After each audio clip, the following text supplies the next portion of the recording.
Boa noite a todos os irmãos. Nós queremos saudar a todos com a graça e a paz do nosso Senhor Jesus Cristo. Vamos mais uma vez agora nos reunirmos. Convido todos a juntarem as suas famílias para que em seus lares, todos juntos, nós possamos estar fazendo o nosso culto de adoração ao nosso Deus. Então, nós convidamos todos a se colocarem em atitude de reverência e também em atitude de oração, para que assim possamos dar início ao nosso culto, enquanto nós ouvimos um prelúdio e logo após eu estarei então orando de forma audível. Então vamos ouvir um prelúdio e logo após então estaremos orando.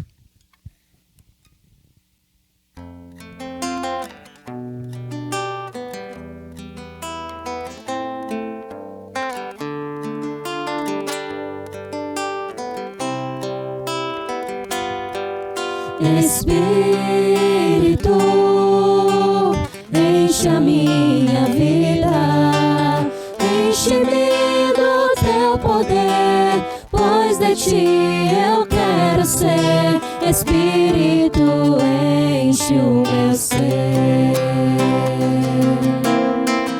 As minhas mãos eu quero levantar e em louvor te adorar. Meu coração eu quero derramar diante do teu altar. As minhas mãos eu quero levantar e em louvor te adorar. Meu coração eu quero derramar diante do teu altar, diante do teu altar. Amém. Vamos orar.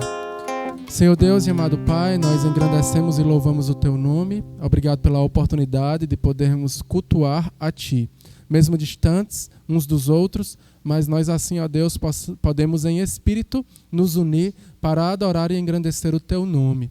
Nós te damos graças por tudo isso e pedimos, ó Deus, que o Senhor seja conosco em todo este tempo e que assim, ó Pai, nós possamos realmente oferecer ao Senhor um sacrifício vivo, santo e agradável. Nós rogamos por isso e pedimos a Tua santa direção em nome de Cristo Jesus. Amém. Amém. Vamos continuar louvando ao nosso Deus. Vamos entoar agora o hino de número 15 do cantor cristão, Exultação.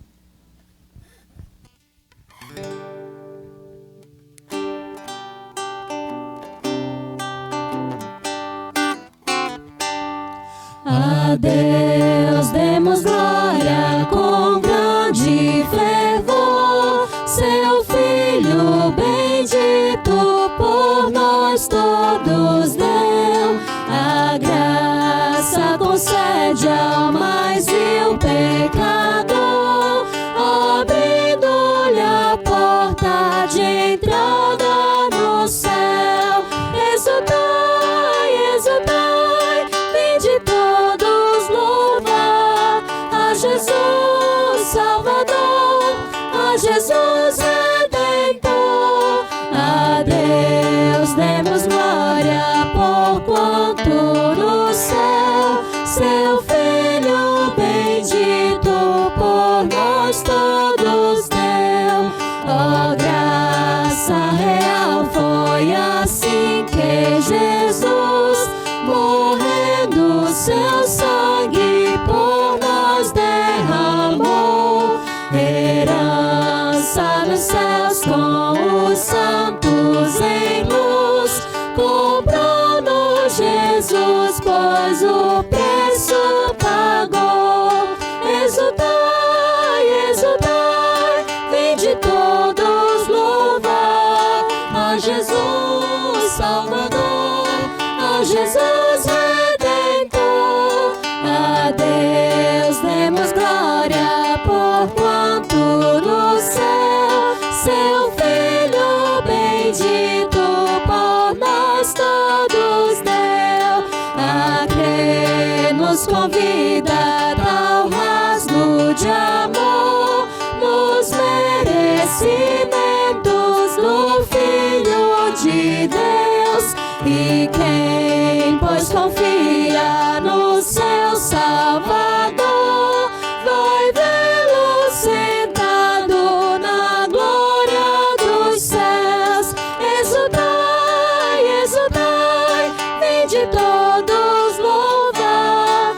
Jesus Salvador, ó Jesus Redentor, a Deus demos glória, porquanto no céu seu Filho bendito por nós todos deu. Ainda em louvor, vamos entoar mais um cântico ao nosso Deus, o hino Vos Prostrai.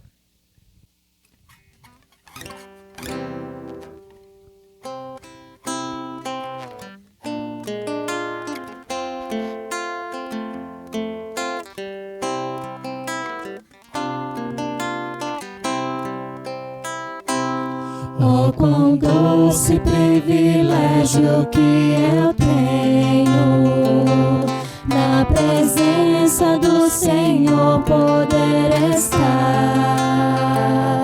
e ao contemplar sua infinita glória, relembrar-me de quem é e o adorar. Vos prostrai,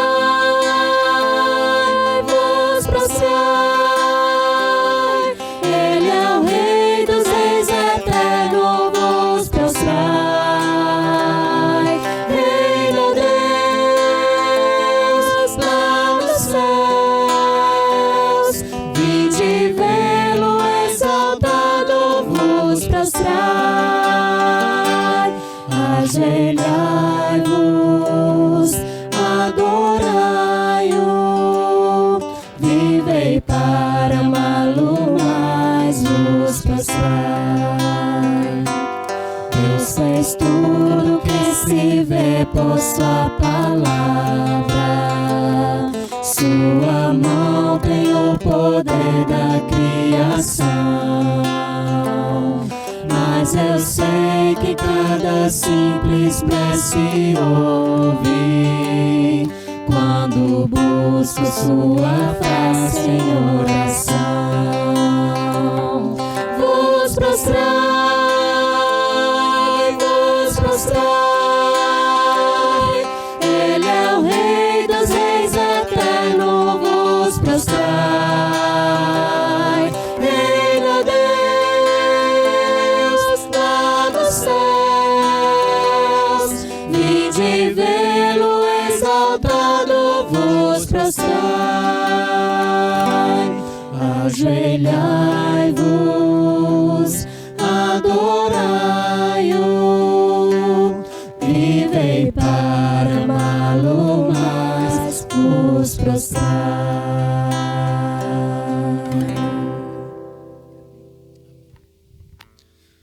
Vamos, neste momento, abrir a palavra do Senhor no livro de Filipenses, capítulo 4. Vamos então fazer uma leitura na palavra do nosso Deus no livro de Filipenses, capítulo 4. Vamos ler do versículo 1 até o versículo 9. Filipenses, capítulo 4, do versículo 1 até o versículo 9. Diz assim a palavra do nosso Deus: Portanto, meus amados irmãos, amados e muito saudosos, minha alegria e coroa, sim, amados, permanecei deste modo firmes no Senhor. Rogo a Evódia e rogo a Sintique que pensem concordemente no Senhor. A ti, fiel companheiro de jugo, também peço que as auxilies, pois juntas se esforçam comigo no Evangelho. Também com Clemente e com os demais cooperadores meus, cujos nomes se encontram no livro da vida. Alegrai-vos sempre no Senhor. Outra vez digo, alegrai-vos. Seja a vossa moderação conhecida de todos os homens. Perto está o Senhor. Não andeis ansiosos de coisa alguma. Em tudo, porém, sejam conhecidas diante de Deus as vossas petições, pela oração e pela súplica com ações de graças. E a paz de Deus, que excede todo o entendimento, guardará o vosso coração e a vossa mente em Cristo Jesus. Finalmente, irmãos, tudo que é verdadeiro, tudo que é respeitável, tudo que é justo, tudo que é puro, tudo que é amável, tudo que é de boa fama, Se alguma virtude há e se algum louvor existe, seja isso que ocupe o vosso pensamento.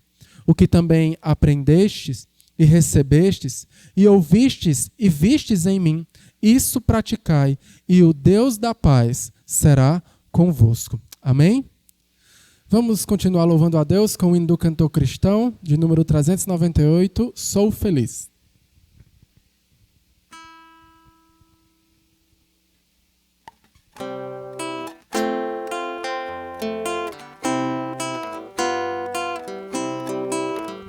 Se paz a mais doce me deres gozar, se dor a mais forte sofrer, ó seja o que for, tu me fazes saber que é feliz com Jesus sempre sou. Sou feliz com Jesus, sou feliz com Jesus, meu Senhor.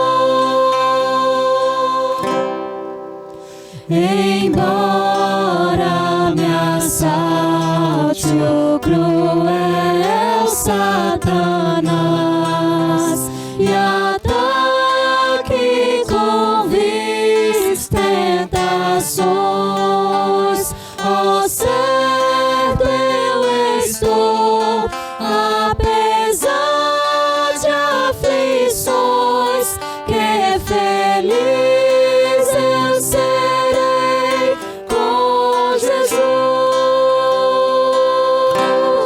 Sou feliz com Jesus, sou feliz com Jesus, meu Senhor. Meu triste pecado por meu Salvador foi pago de um modo cabal. Valeu-me o Senhor, ó mercê sem igual. Sou feliz, graças dou a Jesus. Sou feliz com Jesus, sou feliz com Jesus, meu Senhor.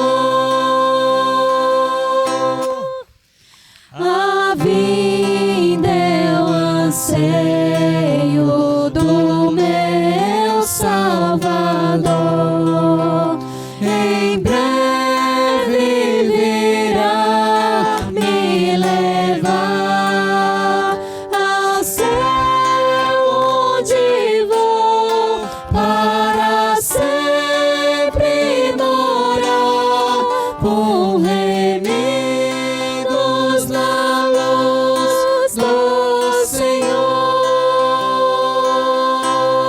Sou feliz com Jesus,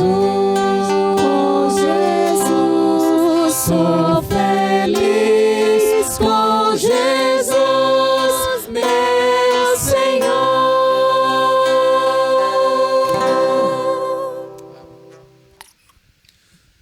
Vamos continuar louvando ao nosso Deus, entoando o cântico Tal é a Paz.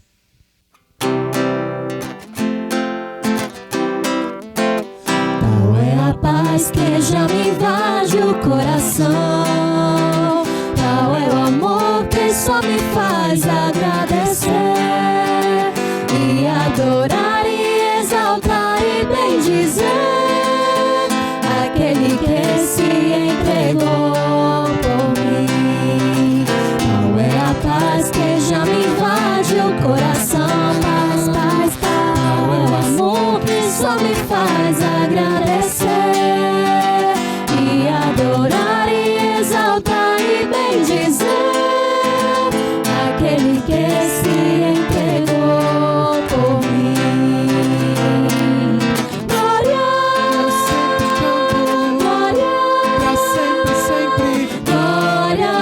ti, Senhor.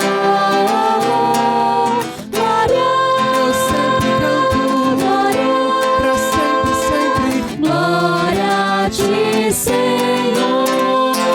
Tal é a paz que já me invade o coração. Paz, paz, paz. Tal é o amor que só me faz agradecer e adorar e exaltar e bendizer aquele que se entregou por mim. Glória, Eu sempre canto, glória, pra sempre, sempre. glória a ti, Senhor. Glória, Eu sempre canto, glória, pra sempre, sempre. glória a ti, Senhor. Vamos então, para finalizar essa parte do louvor, entoar o cântico Templo do Espírito.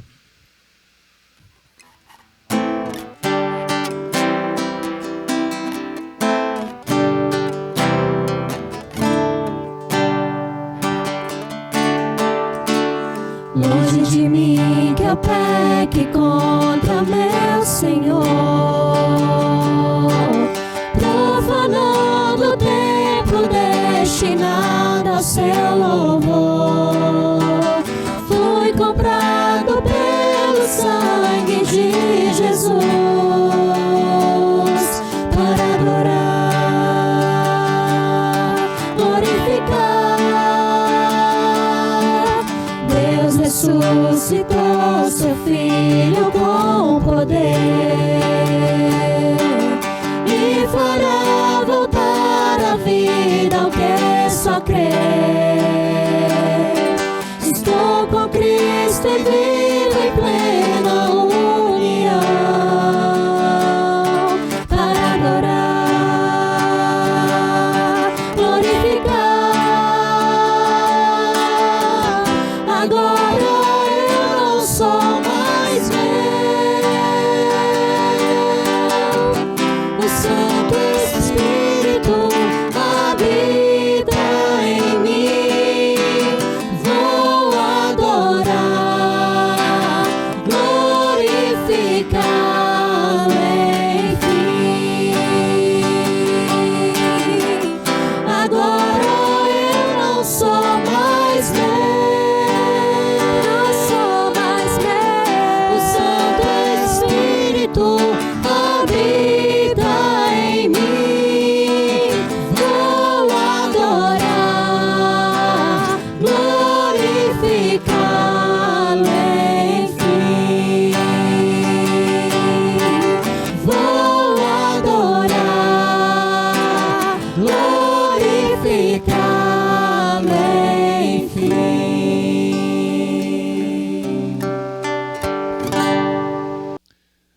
Muito bem, irmãos. Vamos iniciar aqui o nosso estudo de hoje, no Salmo 119, versos 1 ao verso 8. Assim diz a palavra do Senhor. Como são felizes os que andam em caminhos irrepreensíveis, que vivem conforme a lei do Senhor. Como são felizes os que obedecem aos seus estatutos e de todo o coração o buscam. Não praticam o mal e andam nos caminhos do Senhor. Tu mesmo ordenaste os teus preceitos para que sejam fielmente obedecidos. Quem dera fossem firmados os meus caminhos na obediência aos teus decretos. Então não ficaria decepcionado ao considerar todos os teus mandamentos.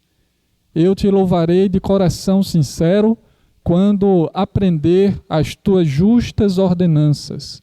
Obedecerei aos teus decretos, nunca me abandones. Salmos são louvores. E o livro dos Salmos, que nós temos aqui, são os louvores de Israel inspirados por Deus. Muitos outros salmos foram escritos, mas os supervisionados por Deus foram apenas estes que nós temos na Bíblia, os 150. Muitas composições são frutos de experiências do salmista vividas no passado, ou até mesmo o salmista está escrevendo no presente aquele salmo, aquela poesia. Agora, porque foram inspiradas por Deus, estas poesias, nós temos a certeza que não são poesias humanistas ou materialistas, que colocam o homem como centro do universo e que ensinam que a realidade se limita apenas a esta vida. Mesmo que declare no Salmo, o seu coração está atribulado, a sua alma está apertada, ainda assim a conclusão do salmista não é uma conclusão humanista ou materialista. A conclusão dele é que tudo é para a glória de Deus e para o louvor do seu nome. Aquela situação em que ele se encontra, o problema que ele enfrenta, é para a glória de Deus, o autor da vida. E porque sua vida está indo para esse Deus, porque ele está indo de encontro a esse Deus, então o salmista declara na sua poesia, né, uma viva esperança em Deus. Assim são muitas das composições dos salmos inspirados por Deus. Então a inspiração de Deus garantiu que o conteúdo das composições dos salmos ficassem precisos e genuínos ao falar sobre a pessoa e obra de Deus e também sobre os aspectos da vida humana. Muitos poetas, quando vão falar sobre situações da sua vida, então eles chegam a escrever e tirarem conclusões que ficam apenas aqui nessa terra. E ao invés de saírem daquela situação difícil, eles se frustram cada vez mais. Mas nos salmos que nós encontramos na Bíblia não são assim. São salmos que trazem vida porque foram inspirados por Deus. Eu quero fazer essa introdução aqui para que os irmãos compreendam que os salmos, eles foram escritos ou inspirados por Deus, e isso é a garantia de que tudo que há ali nós podemos aprender sobre a pessoa e sobre a obra de Deus e sobre os aspectos da vida humana de uma perspectiva correta. Uma segunda observação aqui: os louvores cantados nos cultos lá do povo de Israel eram os louvores que estão escritos neste saltério, neste inário aqui, os 150 salmos. A ênfase que eu dou aqui é que o que era cantado era a palavra de Deus. Então, a palavra de Deus era o centro do culto. E assim, essa segunda consideração para nós darmos continuidade. A palavra de Deus é quem deve ser cantada, é quem deve ser lida, é que deve ser orada.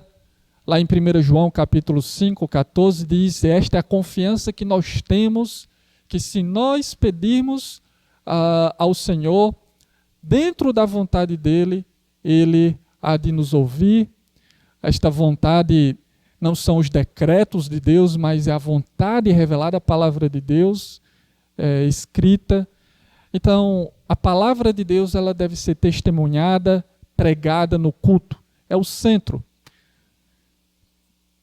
E uma terceira observação introdutória: o inário é dividido em 5 livros. O Salmo 119, que nós estamos aqui, é o maior deles, como a maioria dos irmãos sabem, ou não todos. E ele está localizado, esse Salmo 119, no 5º livro, que começa ali a partir do Salmo 107 e vai até o último Salmo, o Salmo 150. O tema deste Salmo 119 é a palavra de Deus. Ele quer exaltar o valor da palavra de Deus, mostrando que a palavra de Deus é a vida para o povo de Deus. É onde o povo de Deus encontra a verdadeira vida. Então, o Salmo 119, em cada verso você vai observar uma palavra variante da palavra de Deus. Ou ele vai se referir à lei do Senhor, ou aos caminhos, ou aos decretos, estatutos do Senhor, e assim sucessivamente. Então, o Salmo 119 é uma exaltação do valor da palavra de Deus para o povo dele. E para falar desse valor, o salmista fez um acróstico aqui nesse Salmo 119, com 22 estrofes, e cada estrofe contendo 8 versos. E esses 8 versos, na sequência, né, cada bloco desses 8 versos é introduzido, né, cada verso é introduzido por uma letra do alfabeto hebraico, na sequência ali do alfabeto hebraico, porque é um acróstico. Então ele dividiu o louvor desta maneira, né? Sendo que cada verso que é colocado, iniciando, né, com o alfabeto, com a letra do alfabeto hebraico, que são 22 letras, ele tem você observa que ele inicia, né, falando aqui sobre quando você lê, você está dentro do Salmo, você vê a introdução lá, em cima tem um nome Aleph, depois tem Bet, Gimel e assim sucessivamente. Ali não são os nomes dos autores de cada uma daquelas estrofes, ali são o nome das letras do alfabeto hebraico, só para deixar isso claro para os irmãos. Agora, fazer um acróstico, né? Talvez fosse uma ideia do salmista de mostrar que a palavra de Deus é suficiente e completa para a vida do seu povo. Você já deve ter visto, ou então lido, até mesmo, algum livro daqueles que fala assim, alguma coisa de A a Z, medicina de A a Z, ou medicina natural, né, de A a Z, aprenda isso de A a Z. Talvez você já deve ter visto ou até mesmo lido livros de A a Z. Eu creio que a intenção dos autores desses livros seja de mostrar que naquele livro, né, a intenção daquele livro é de mostrar que há uma resposta para todas ou quase todas as questões da área daquele livro, do escopo daquele livro, né? Assim também o salmista, ele quer mostrar que a palavra de Deus é útil para o ensino, repreensão, correção, educação na justiça, para que o homem de Deus seja perfeito e perfeitamente habilitado para toda a boa obra. Ou seja, a palavra de Deus é suficiente e completa em si para que nós possamos viver perfeitos aqui nessa terra, para que nós possamos viver bem aqui nessa terra, ter uma vida aqui nessa terra. Não precisamos de nenhum outro livro para acrescentar a nossa vida aqui na terra. Por exemplo, nós não precisamos de nenhum outro livro para saber sobre quem é Deus e sobre a sua obra, os fatos sobre a sua obra, o seu plano eterno. Não precisamos de nenhum outro livro para completar qual seja a razão da vida, para completar qual seja a razão da felicidade humana. Nós não precisamos de nenhum outro livro para confirmar qual seja a razão, por exemplo, do sofrimento humano, por que existe o sofrimento. Nós não precisamos de nenhum outro livro, porque é completa. Então, o salmista, ao escrever o salmo desta maneira, né, em acróstico, da letra as 22 letras do alfabeto hebraico, ele quer mostrar que ela é suficiente e completa para a vida do seu povo. Assim, no Salmo 119, nos versos 1 a 8, Eu quero fazer a pergunta para a gente responder nessa nossa reflexão aqui. Quem são felizes aqui nessa terra? O Salmo ele nos responde essa pergunta. Quem são felizes aqui na terra? Os versos 1 a 3 diz: como são felizes os que andam em caminhos irrepreensíveis, que vivem conforme a lei do Senhor. Como são felizes os que obedecem aos seus estatutos e de todo o coração o buscam, não praticam o mal e andam nos caminhos do Senhor. Essa palavra no verso 1, irrepreensível ou irrepreensíveis, está muito ligada no contexto bíblico a uma exigência de Deus para os sacrifícios e para o caráter do seu povo. Quando você vai lá em Êxodo capítulo 12, no versículo 5, você vai encontrar aquela palavra. Na saída do povo do Egito, no dia da Páscoa, Deus ordenou que eles sacrificassem um cordeiro sem defeito. Aquela expressão sem defeito é irrepreensível. No Salmo 15, verso 2, aparece essa palavra. É uma das características dos habitantes dos céus. É a integridade. Integridade está relacionada com algo que é inteiro, com algo que é completo, sem divisões ou sem hipocrisia. Então, ser irrepreensível, ser íntegro, é alguém que é inteiro para Deus. É alguém que é completo para Ele, sem divisão no seu coração. Observe que existe uma coerência aqui.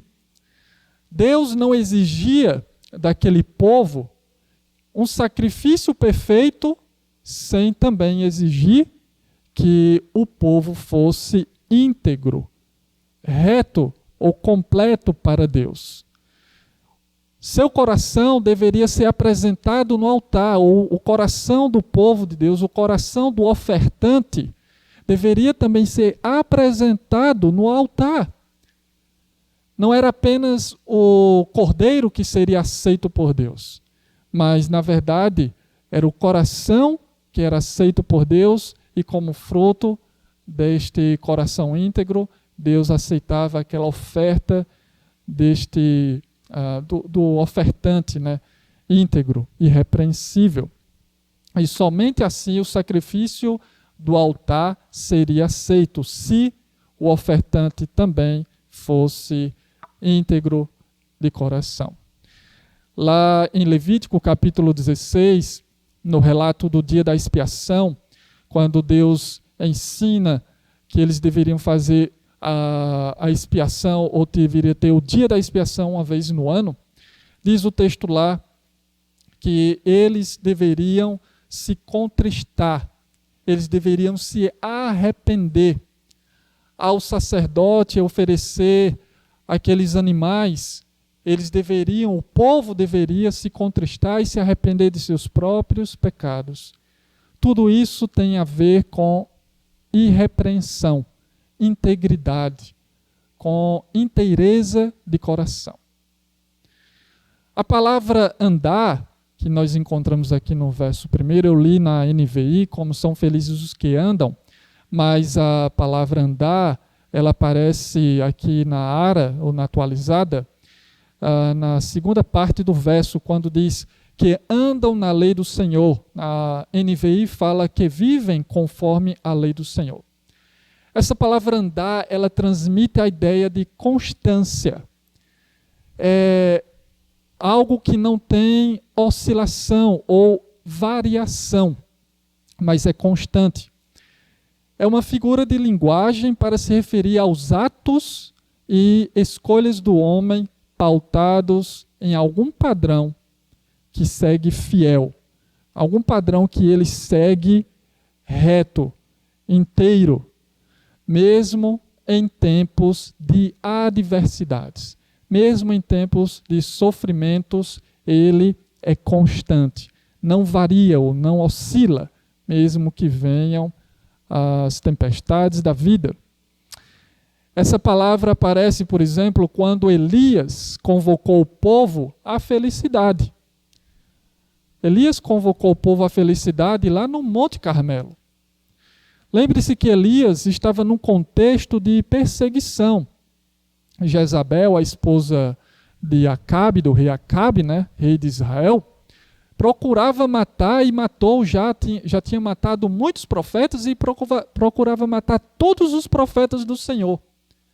Mas mesmo sabendo disso, o profeta Elias foi constante em sua devoção a Deus e defendeu a honra do nome de Deus diante de todo o povo de Israel e do rei Acabe. Enquanto que Israel, o povo de Deus, estava cocheando, titubeando, estava oscilando de um lado e para o outro. Estavam tentando conciliar a adoração a Deus e a adoração a Baal. Era assim o contexto. Em 1 Reis, capítulo 18, os versículos 16 ao 21, diz assim: Então Obadias dirigiu-se a Acabe e passou-lhe a informação. E Acabe foi ao encontro de Elias. Elias havia se encontrado com Acabe e Elias disse para Acabe ir dizer Elias havia se encontrado com Obadias e disse para ir dizer ao rei Acabe que ele estava para se encontrar com ele. Então, quando viu Elias, quando o rei Acabe viu Elias, disse-lhe: É você mesmo o perturbador de Israel? Não tenho perturbado Israel, Elias respondeu. Mas você e a família do seu pai têm. Vocês abandonaram os mandamentos do Senhor e seguiram os Baalins. Agora convoque todo o povo de Israel para encontrar-se comigo no Monte Carmelo. E traga os 450 profetas de Baal e os 400 profetas de Azerá, que comem à mesa de Jezabel. Acabe convocou então todo Israel e reuniu os profetas no Monte Carmelo. Elias dirigiu-se ao povo e disse: Até quando vocês vão oscilar entre duas opiniões? Se o Senhor é Deus, sigam-no. Mas se Baal é Deus, sigam-no. O povo, porém, nada respondeu. A palavra andar lá do Salmo 119, no verso 1, está aqui, é a palavra seguir. Então, observa, o salmista fala de andar, e ele está se referindo a um padrão de vida, a um estado de vida, ou um hábito de vida. O povo de Israel, na época de Elias, estava habituado a um padrão completamente errôneo, a um padrão de divisão de coração entre Deus e Baal. Mas Elias, ele chama o povo a corrigir aquele andar deles, a corrigir aquele seguir deles. Se o Senhor, Yahweh, realmente é o Deus, então siga só a Ele. Mas se é Baal, então siga só a Ele, ora. Por que seguir a Yahweh se Baal é o verdadeiro Deus? Elias estava ensinando-os a andar, e andar no que é correto. Andar de acordo com o verdadeiro Deus. Evidentemente, Elias cria no verdadeiro Deus. E ali, naquele contexto, o Senhor mostrou a sua glória. O Salmo também fala de seguir a Deus, mesmo em tempos de sofrimento. Elias, mesmo naquele contexto de sofrimento, de perseguição, ele seguiu a Deus, ele andou com Deus. Por isso ele é feliz. Por isso que Elias estava chamando o povo à felicidade. Siga só ao Senhor. No Salmo 119 existem vários versos, que falam de seguir a Deus ou de se manter com Deus mesmo em meio às dificuldades. O salmista, no Salmo 119, aparenta também estar num tempo de tribulação. Veja, por exemplo, o verso 51 do Salmo 119. Diz assim: os arrogantes zombam de mim o tempo todo, mas eu não me desvio da tua lei. Observa o andar do salmista. Mesmo diante das zombarias, mesmo diante das perseguições, daquele sofrimento, ele não se desviava da lei do Senhor. Verso 61. Embora as cordas dos ímpios queiram prender-me, eu não me esqueço da tua lei. Sofrimento, mas ele persiste, ele anda. Salmo 119, 143. Tribulação e angústia me atingiram, mas os teus mandamentos são o meu prazer. Mesmo ele sofrendo tribulação, mesmo sua alma angustiada, ainda assim, ele diz que está andando nos mandamentos do Senhor, que os mandamentos do Senhor são o seu prazer. Nós aprendemos nesse salmo que a felicidade está relacionada ao andar em integridade. Nota no verso 2 que ele fala da lei do Senhor. A lei aqui pode estar se referindo aos mandamentos ou pode estar se referindo a todo o escopo da lei que naquele contexto o Salmo ele tinha, ou das Escrituras. Mas de um modo ou de outro, nós vamos considerar que é a palavra do Senhor. Então o andar aqui está associado às Escrituras. A felicidade então está ligada a não se desviar das Escrituras.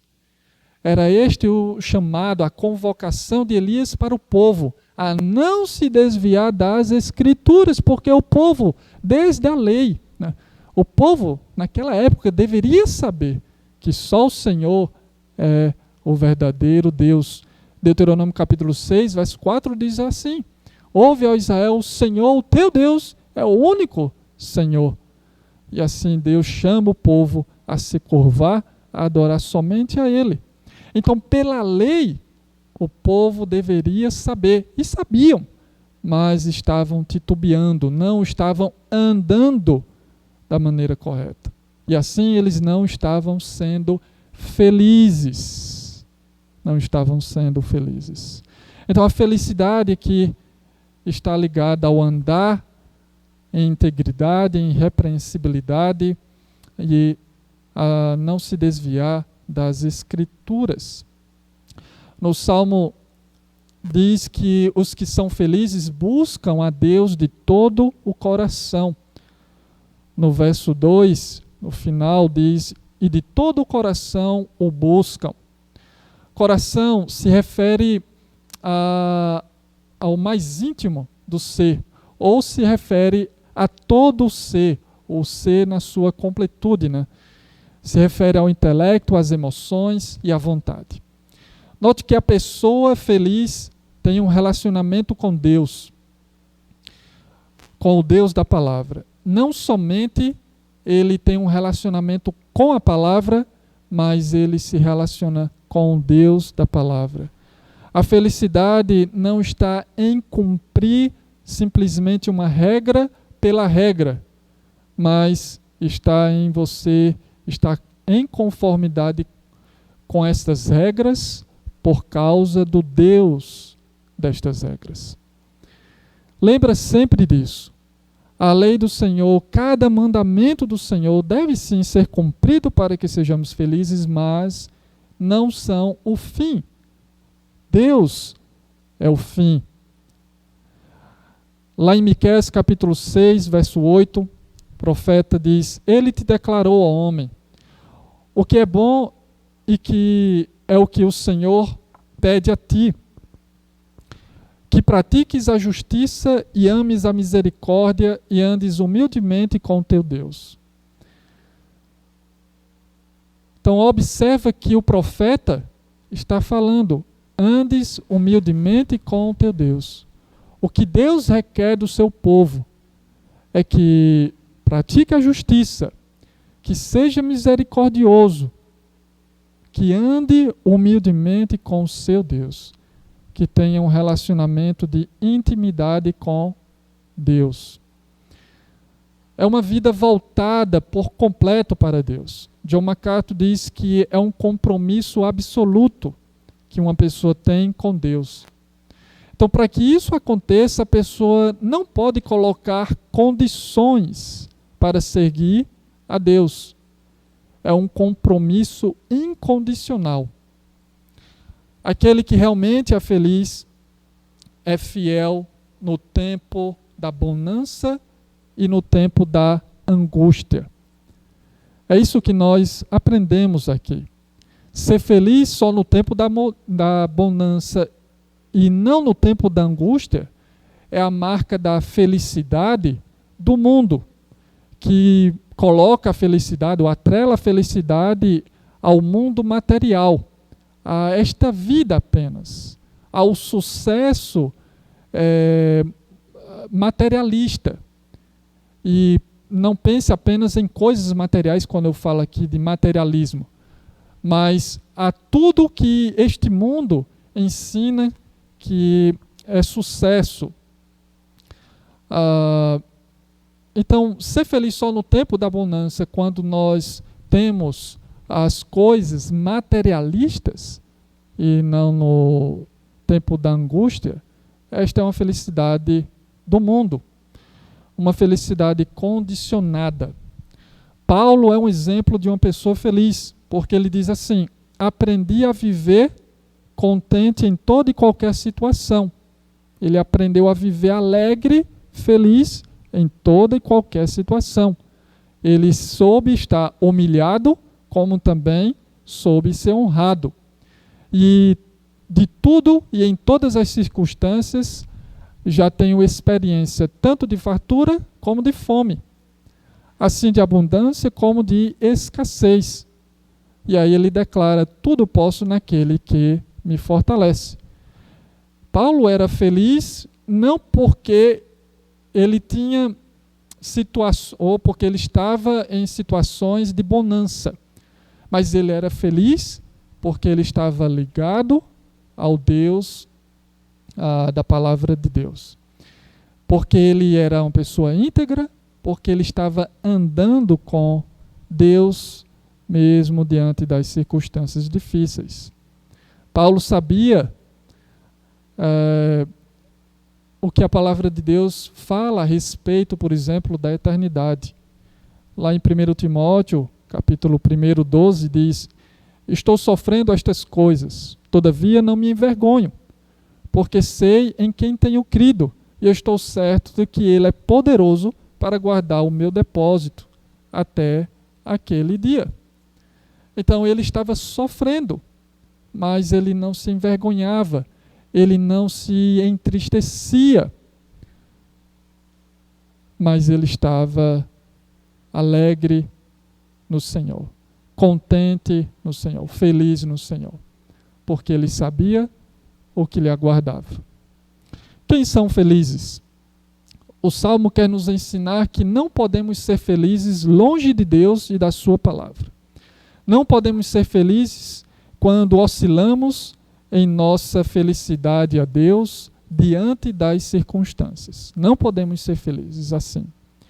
A fé em Deus, a fé no que a palavra de Deus ensina, é necessária e suficiente para alguém ser feliz.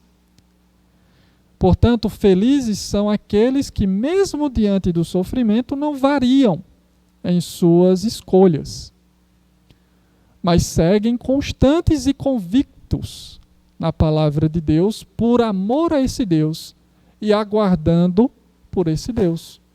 Então são essas as pessoas que são felizes, que o salmista está nos ensinando aqui. O Salmo nos ensina também que a felicidade na prática é vivenciada quando desejamos o que Deus deseja. Verso 5, quem dera fossem firmados os meus caminhos na obediência aos teus decretos.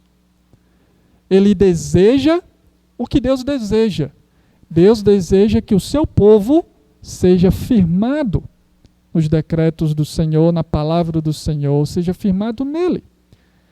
E assim o salmista, ele também está declarando esse desejo. Quem dera fossem firmados, ou na atualizada fala, tomara que sejam firmes os meus passos. E no verso 8, ele diz, obedecerei aos teus decretos. Então, na nossa vida, ou na vida cristã, a felicidade, ela é vivenciada na prática quando nós temos esse desejo dentro de nosso coração. Quando nós desejamos estar firmados na obediência da palavra de Deus. A felicidade é vivenciada também quando obedecemos os seus mandamentos. O verso 2, Salmo 119, como são felizes os que obedecem. Nós falamos sobre a palavra de Deus, sobre ser irrepreensível, sobre buscar Deus de todo o coração, sobre andar. Mas aqui de maneira bem clara, bem prática, como a felicidade é vivenciada em nossa vida, é quando nós estamos obedecendo. E lembrando, não obedecendo pela regra, mas obedecendo porque você conhece o Deus da regra, o Deus do mandamento, e assim obedece por amor a este Deus, porque você aguarda este Deus, como Paulo tinha fé que o Senhor estava guardando o seu depósito e obedecia em todos os tempos, bonança ou angústia. E aqui então a felicidade é vivenciada quando nós obedecemos os seus mandamentos, os seus estatutos. E o Salmo 119, no verso 4, ele declara exatamente isso. Tu mesmo ordenaste os teus preceitos para que sejam fielmente obedecidos. Deus deixou a Bíblia, Deus deixou a sua palavra revelada e inspirada, como eu falei no início, para o quê? Para ser obedecida. Fielmente obedecida. Este foi o propósito. Então, a Bíblia é para ser estudada. A Bíblia é para ser conhecida e vivida, ou vivenciada no nosso dia a dia. Então, temos que andar sempre nesse equilíbrio. Conhecer e obedecer. Porque assim estaremos numa vida ou vivenciando a felicidade no nosso dia a dia. Nós não temos como obedecer sem conhecer. Aí seria ignorância. Por causa da ignorância, nós não temos como obedecer. E obedecer sem conhecer é perigoso. Temos que conhecer e obedecer. Mas nós não podemos ficar só no conhecer, só no estudar. Temos que praticar. Me veio à mente agora aquela passagem lá em Esdras, quando ele diz que se colocou a o quê? A estudar a palavra de Deus. Mas também ao quê? A viver a palavra de Deus. A ensinar a palavra de Deus. Então a felicidade também é vivenciada quando nós não praticamos o mal. A maldade aqui está relacionada a agir de modo injusto para com o próximo. Na Bíblia, há inúmeros mandamentos para nós nos relacionarmos bem com o nosso próximo.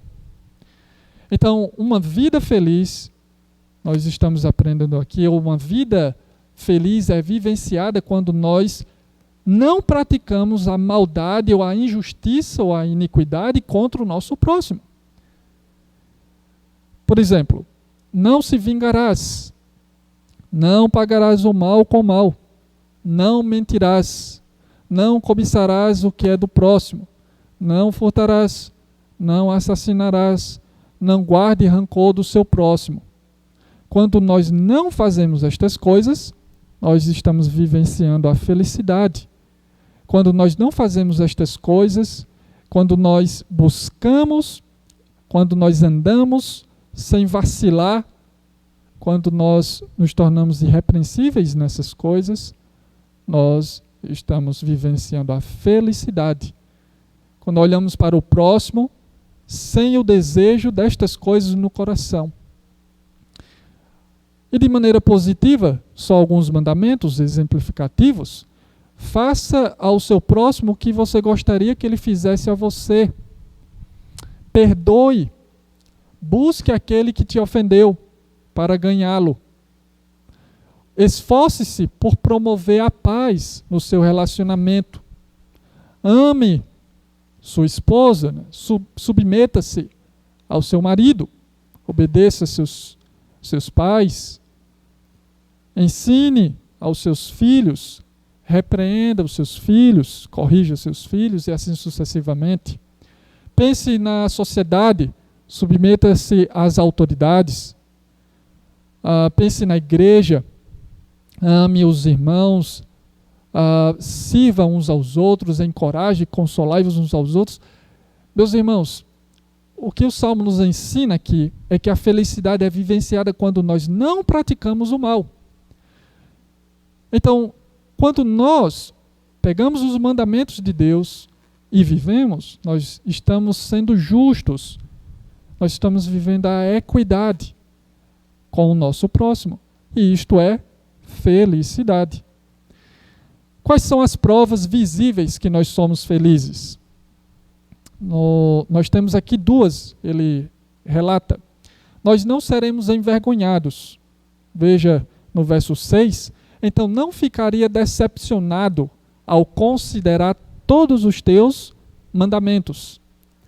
Essa palavra aparece lá no Éden, quando Adão e Eva, antes da queda, eles estavam nus, viam um ao outro e não sentiam o quê? Vergonha. Mas a queda aconteceu, né? Eles deixaram de quê? De considerar. Eles deixaram de considerar a palavra de Deus. E aí se tornaram envergonhados. Ou ficaram envergonhados. Fugiram, por exemplo, da presença de Deus. Depois tiveram atitudes de injustiça, né?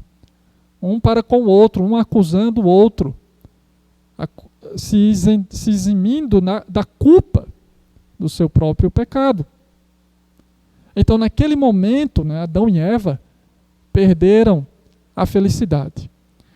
Mas por causa da promessa que o próprio Deus deixou clara lá, em Gênesis capítulo 3, versículo 15, prometendo que iria restaurar todas as coisas no descendente, no filho da mulher, que nós sabemos que é o Senhor Jesus. Então, em Jesus, o homem pode encontrar a felicidade.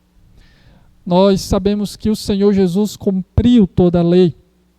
Não é possível uma pessoa nessa terra, depois da queda, ser perfeito em todos os mandamentos, sem errar um mandamento. Ele já tem uma natureza contra Deus. No entanto, na própria lei, na própria palavra de Deus, ela aponta para o Senhor Jesus.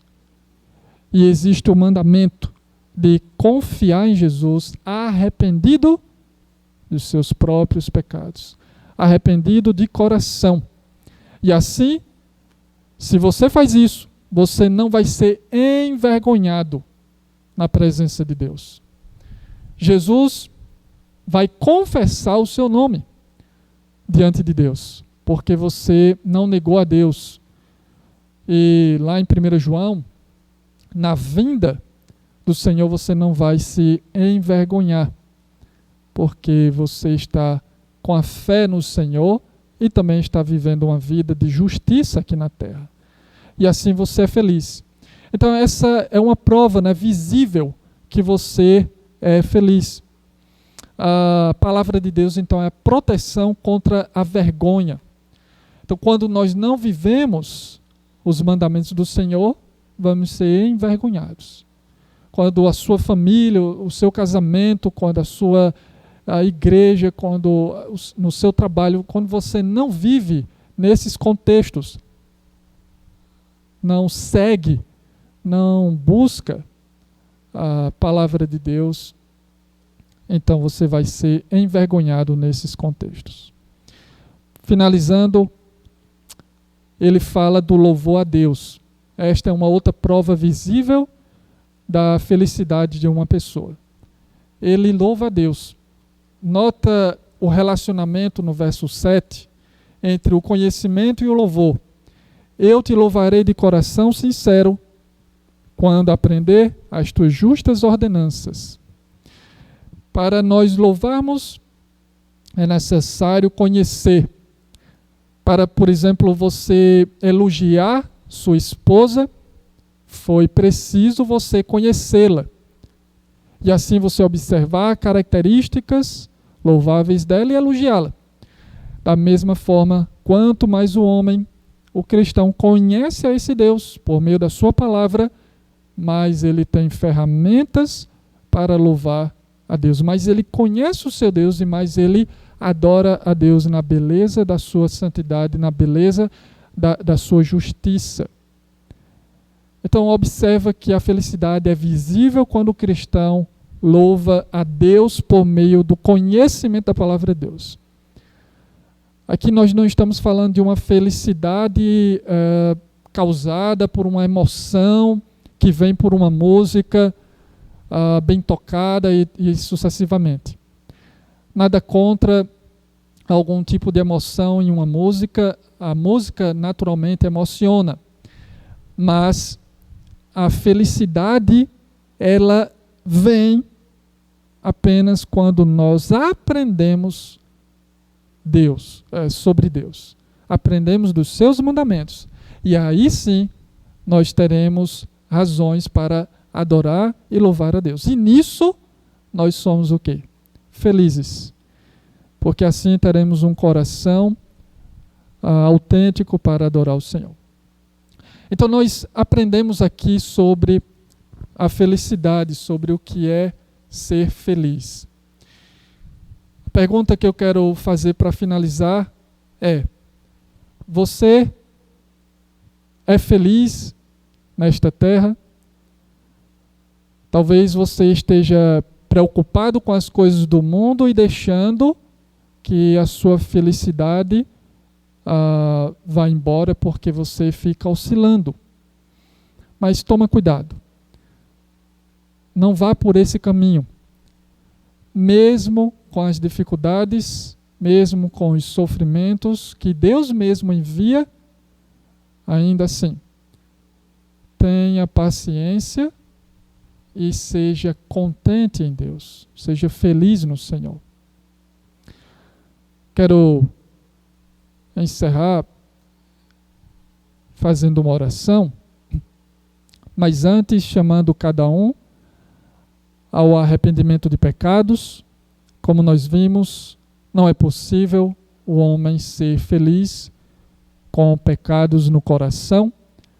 Não é possível o homem ser feliz sem praticando o mal contra o seu próximo e assim sucessivamente, desconsiderando a palavra de Deus. Então é um momento para nós refletirmos sobre a nossa vida e também pedir perdão a Deus pelos nossos pecados e pedir que o Senhor nos direcione sempre no seu caminho, que o Senhor não nos abandone, como ele declara no último verso do Salmo 119, no verso 8, no final do verso 8. Então, chamo os irmãos também ao arrependimento de pecados, para que você então seja feliz. Meu Pai, queremos agradecer por Jesus Cristo ter morrido na cruz e assim ter pago o preço, a pena, ter assumido a culpa dos nossos pecados, que nos traria uma eternidade de agonia, uma eternidade de castigo que viria da tua própria mão. Queremos agradecer porque o teu Filho recebeu a ira do Senhor em nosso lugar. Tudo isso, ó Deus, para que nós possamos ser felizes, tanto aqui nesta terra, quanto eternamente. Este salmo, ó Deus, nos ensina que a felicidade é muito diferente do que o mundo propaga, propõe. Este salmo nos ensina que a felicidade está em te conhecer, em te amar e seguir os teus mandamentos com fidelidade e inteireza de coração. Pedimos, ó Pai, perdão pelos nossos pecados. Pedimos que o Senhor desperte sempre em nossos corações a contrição, o arrependimento genuíno, para que assim, ó Pai, sejamos felizes nessa terra, obedecendo tanto este mandamento quanto os demais mandamentos da Tua Palavra. Nós oramos em Cristo Jesus. Amém.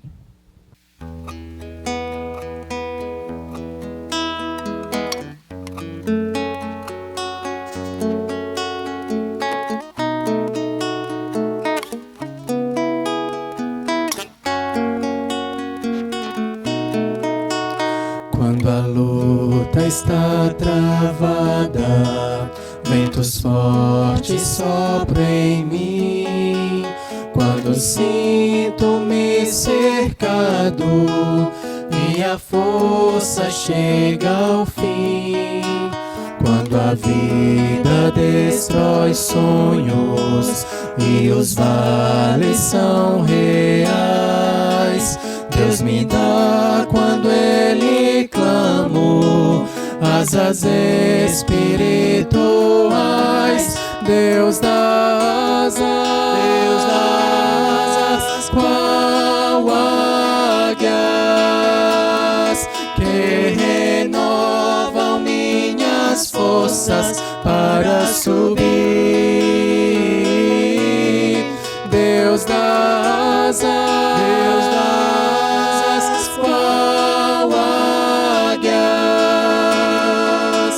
quando os passos me enganam e meus sonhos desmoronam, subo em asas até o céu. Vamos, pois, correr pacientes, deixar fardos para trás, só olhar para o bom Mestre, que é Jesus, o guia sagaz. Já correu nossa carreira, a vitória já alcançou.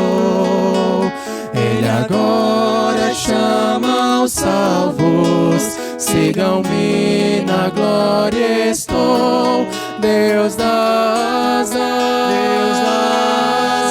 qual águias